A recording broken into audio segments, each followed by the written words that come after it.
एक शाम राजा अकबर अपने प्रिय बीरबल के साथ अपने शाही बगीचे की सैर के लिए निकले।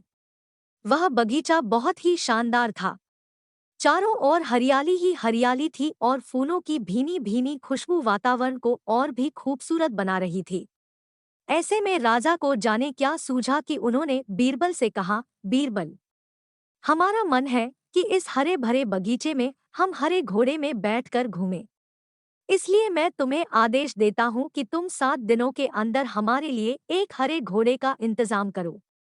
वहीं अगर तुम इस आदेश को पूरा करने में असफल रहते हो तो तुम कभी भी मुझे अपनी शक्ल न दिखाना। इस बात से राजा व बीरबल दोनों वाकिफ थे कि आज तक दुनिया में हरे रंग का घोड़ा नहीं हुआ है। फिर भी राजा चाहते थे कि बीरबल किसी बात में अपनी हार स्वीकार करें।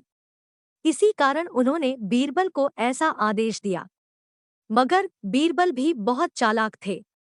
वो भली भांति जानते थे कि राजा उनसे क्या चाहते हैं।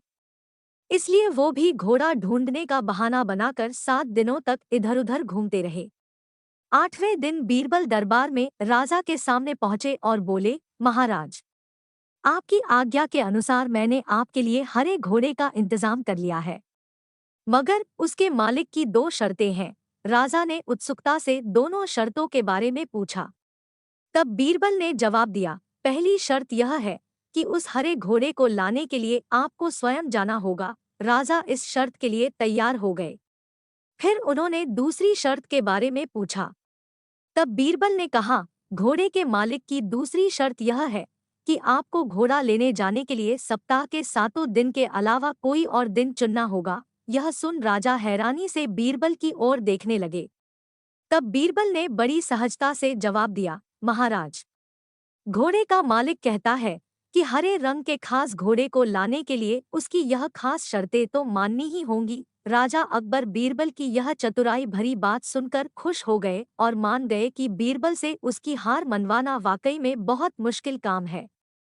कहानी से सीख, यह कहानी हमें यह सिखाती है कि सही सूझबूझ और समझदारी के साथ नामुमकिन लगने वाले काम को भी आसानी से किया जा सकता है।